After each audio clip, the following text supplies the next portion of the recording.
Lily is not an ordinary girl. Far from it. Surviving supernatural attacks, interrogation from a conniving man, withstanding 2 car crashes, and trying to save a friend's life. And no, it doesn't get any easier for our lovely Lily. There is one trait, though, that we all share with her. Determination. Lily has a heart of steel and unending fortitude. Today we see how she copes, and where her next adventure takes her. Welcome, listeners, for your next Lily episode titled Lily Madwhip and I'm Having a Picnic. An episode to reignite the series, and there are 4 more by Lily and Madwhip to go. So strap yourselves in, and join me for the ride. My name is Lily Madwhip, and I'm having a picnic. Pass the potato chips, please, Lily. That's my brother Roger. He's 6 years older than me. We both like potato chips. Who doesn't? Even my pet turtle Raphael likes them. Raphael is sitting on the tablecloth next to me. He's so cute. I give him a potato chip and pass the bag to Roger. Raphael chomps on the potato chip. Thank you, Lily. Roger smiles at me. You're welcome, I tell him and smile back, popping a potato chip in my mouth. It tastes like sawdust. My mum and dad smile at both of us because they're so happy we're their kids. Roger plays in a band with his friends Skeeter and Dustin. Roger plays the drums. He's very good at it. My dad taught him how. Someday, I hope he'll teach me too. We're having a wonderful picnic here by the lake. I can hear birds chirping in the trees. They sound so pretty. Out in the lake, my cousin Susie is swimming around. She loves to swim. She leaves a trail of red behind her in the water.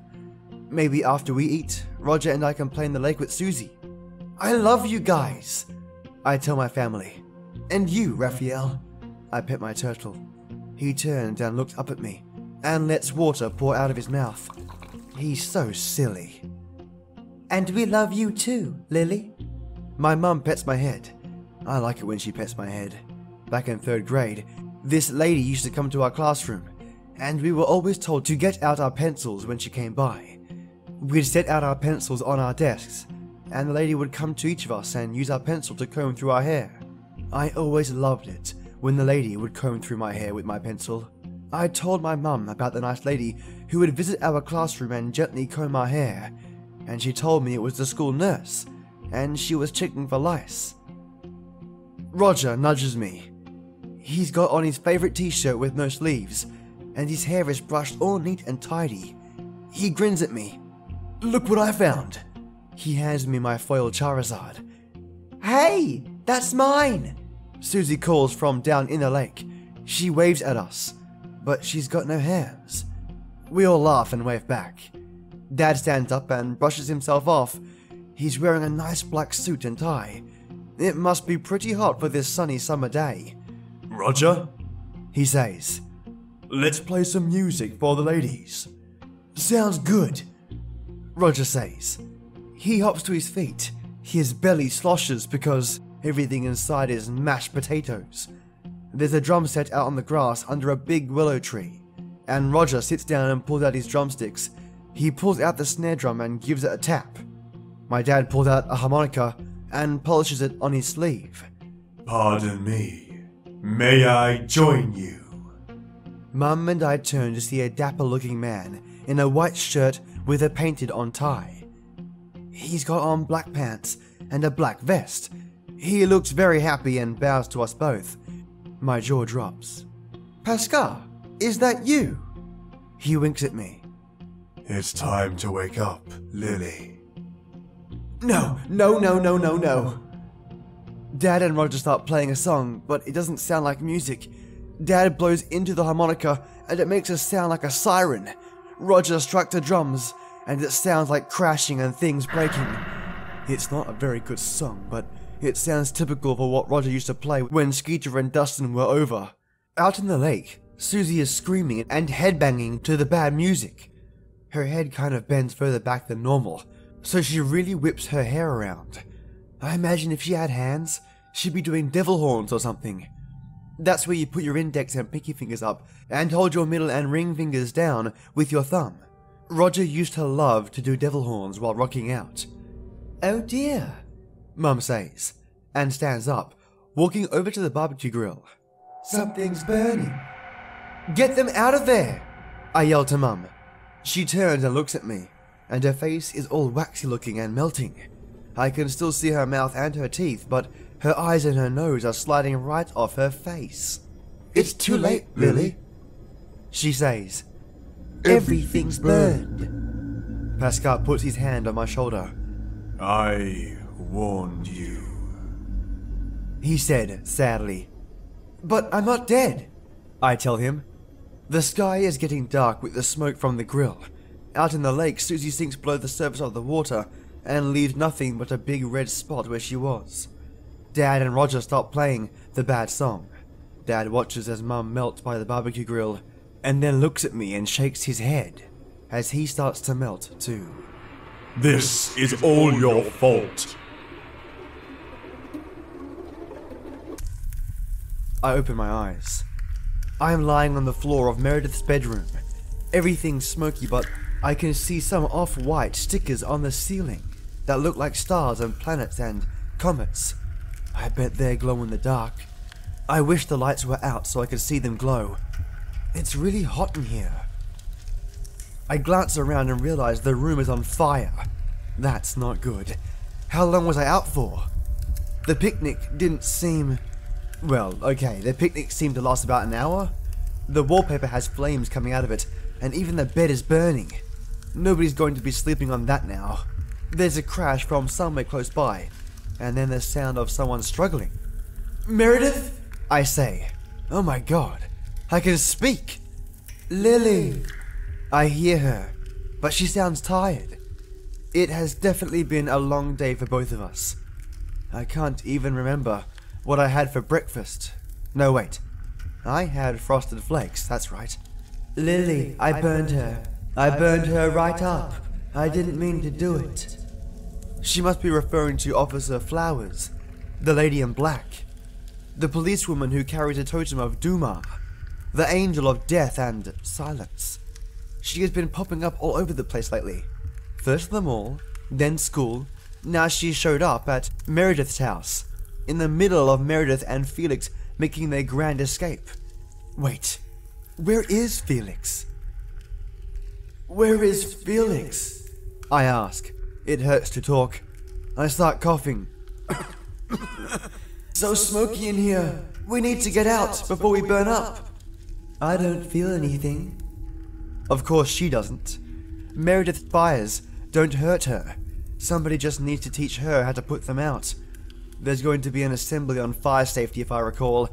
Heck, they could have Meredith help teach it. I sit up. Meredith is curled up in a corner, hiding her face. She's sobbing and holding herself and rocking back and forth. Between us, there's a person curled up as well.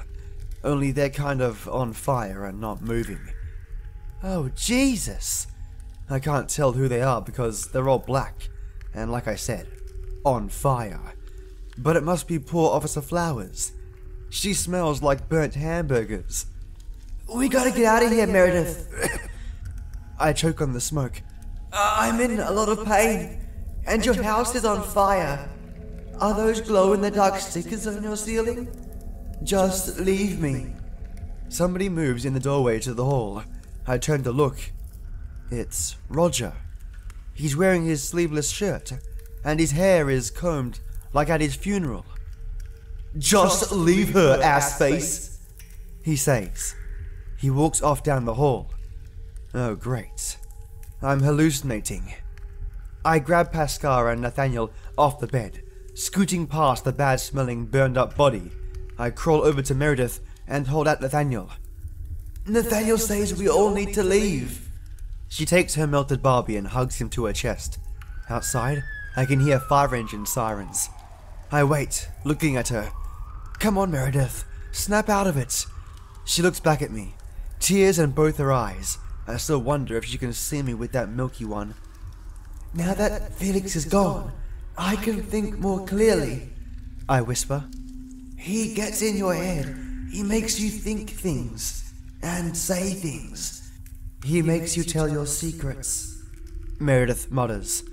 Something big falls over downstairs with a crash. It sounds like Roger banging on his drums, but those are back at the picnic. No, wait. That was a dream. His drums are in our garage. I grab Meredith by the shoulders. Meredith, I'm not afraid of sharks. She tilts her head like a dog when you tell it to fetch and don't throw a stick. It's the universal sign for, huh? What does that have to do with anything?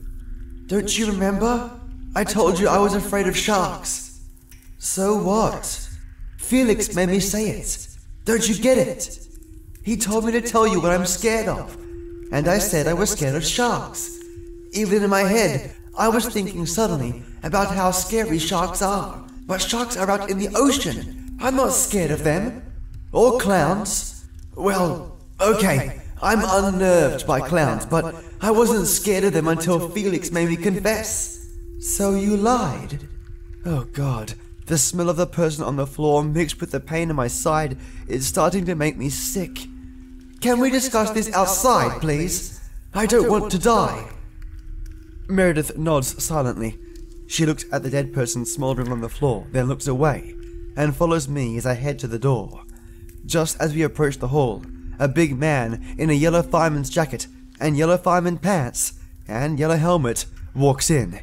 He stares at us, then past us at the burned body, then back at us. Girls, stay low. I'll get you out of here. Just give me a second. Are you real? I ask him. Yes, I'm real. He says.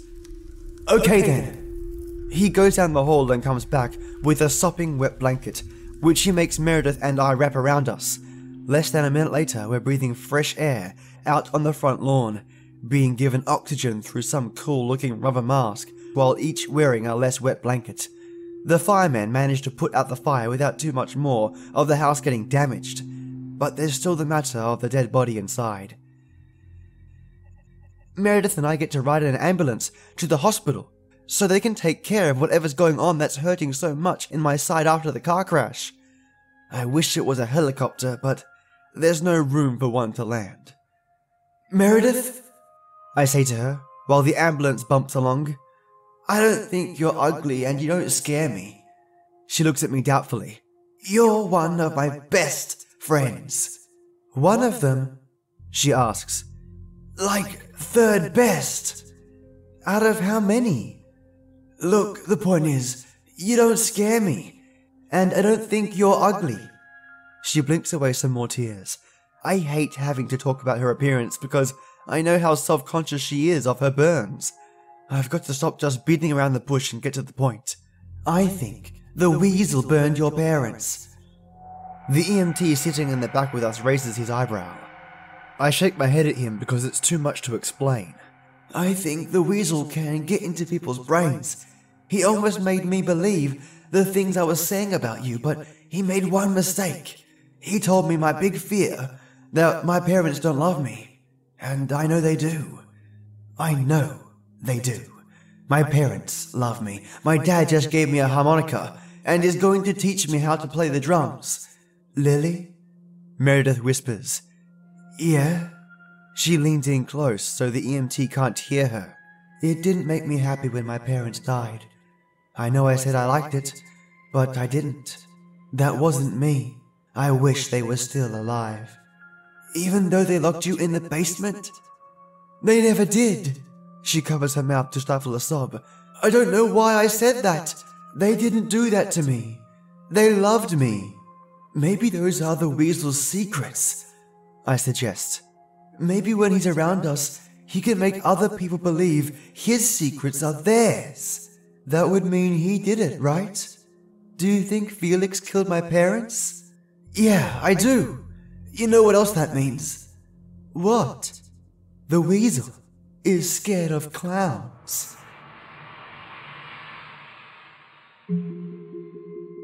At the hospital, I'm taken to get an x-ray, while Meredith's foster dad meets her and gets her checked out. Apparently her foster mum, Miss Lake, is alright and just suffered a minor concussion from Felix banging her head against the wall. The jerk. I'm glad she's okay. Before we part, Meredith gives me a strong hug. I hug her back and whisper, "Watch out for weasels." After all, Felix is still out there. I hope he ran away to hide in a weasel den and leave Meredith and me alone for good. But someone like that, they're obsessed. I'm afraid he'll be back and we'll have to deal with him then, again. The x-ray shows 2 broken ribs. To me, it felt like my whole insides were run through a blender. They put some sticky bandages on me and tell me to just rest and don't do any acrobatics. Also, avoid any more car crashes. The last part seems sadly harder to avoid than the first part. I've been in 2 serious ones in just 3 months after all. On the other hand, you see, Pascal, you were telling me that things were going to end badly. I mean, I guess they did for Officer Flowers. I feel bad for her. I wish I knew what she was about. Dumas said she wasn't there for me. I wonder who she was there for. Because I don't think she went there for herself. Of course, with all us people and our totems and our angel together in the same place, it seemed to be scrambling the wires or something. Officer Flowers came for one of us and ended up being the one who died. I sensed my death, and yet here I am, still kicking. Well, okay, I better not kick anything right now. I breathe a sigh of relief and wait for my parents to come pick me up. I'm sorry, Lily, Pascal says. It's okay, even you, my best friend, can make a mistake from time to time. My mum eventually comes into the room, red-faced. She's been crying and, at the sight of me, lying there waiting, all bandaged up, she breaks into crying again. She doesn't normally cry all that much, but maybe the whole thing with losing Roger in a car crash and then having to go to the hospital because I was in another one, it's probably all been too much for her. We hug and I pet her head. It's okay. I'm okay. I saved Meredith. I know you did, sweetie, she says, kissing me on the forehead. I suddenly remember that I don't know what happened to my dad. Is Daddy okay? Mum looks at me and holds my hands. She squeezes them just a bit too hard, but I don't cry or pull away, because I need to let her do it. She shakes her head, so slowly. So very, very slowly. She blinks away tears. The man that attacked you? He apparently tied up your father and put him in the trunk of the car. Oh God, he was in the trunk the whole time? The car that I made crash? If I hadn't made Felix crash the car, maybe... I start to cry with her and hug her, even though it hurts to be hugged. He's in intensive care. He suffered a lot of internal injuries, but he should be okay. Can we go see him? Sure, we can go back there and wait together, okay? She takes my hand and we head down to the ICU. I get this churning feeling in my gut as we walk past nurse stations and doctor offices. Maybe it's the pain medication they gave me earlier for my ribs. I look down at the shiny tiles. I wonder how much mopping has to get done to make this place always look so clean. Except there, where there's a spot of blood, and there, in fact, actually, there's a lot of blood splatters. It's becoming hard not to step in them. I'm surprised that Mum is just walking through it all carefree, in her expensive shoes. Normally, if she gets even a scuff mark on them, she goes ballistic. I guess there's more important things than shoes at the moment. I mean, I know there is, but Mum doesn't always think so. The blood on the ground starts flowing under our feet, like it's fresh. I look up at the hallway, and it seems to be slowly flooding with bloody water. It's going up over the toes of my shoes, but Mum doesn't see it. She looks down at me with her sad eyes and tries to fake a smile. I want to tell her. I want to warn her about the blood that's running over our feet. Down the hall ahead of us, I see my cousin Susie swim past. God, I'm hallucinating again. What is happening to me? I close my eyes, and when I open them again, the blood is gone. The floor is clean and clear again, with a shaded window looking in. My dad is lying in a hospital bed with dozens of machines hooked up to him, and I can just make out someone standing next to him, leaning over.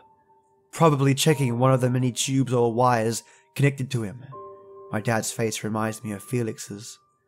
Not in the weasel sense, but when I last saw Felix and his face was all bruised, and there was blood running down from his hair. I'm seeing so much blood today. I hope Felix is off somewhere bleeding right now. Can we ask the doctor how he's doing? I ask Mum. What doctor? I feel suddenly cold as a figure straightens up and turns around to look at me through the window. At least, I assume she's looking at me. Her face and most of her body has been burned black by the fire. Goodness! I feel like Lily must identify as a ping pong ball at this point, being bounced around from one disastrous affair to the next. Now she's seeing blood, ghosts. Interesting. So the angel of death died, I think trying to save them both. Did she succeed perhaps? Is ᗰᗩᗪᗯᗼᗼ dead? Or is that too easy? I have a theory as well, that even though Officer Flowers is dead, her power has passed on to Lily, and as you might have guessed already, it's Officer Flowers that Lily initially mistakes at the end as the doctor by her father's bedside. My only reason for thinking ᗰᗩᗪᗯᗼ is still alive is that the power didn't flow into Lily, or at least, not that I can tell. My assumption right now is that when a supernatural being like Lily, or Meredith for example, dies, they perhaps pass on their powers. Sort of like a Highlander, there can only be one sort of power mechanic. What do you think? Am I on the right track? Do you have any other ideas? Well, comment or email me, as I'd love to hear them. I'm almost 100% recovered from my cold. You might just be able to hear it. It's still up in my nose, playing havoc, but I'm well on the way to 100% mend. So, for now my ghouls and ghasts, have a wonderful day, or creepy evening. And as always, till next time.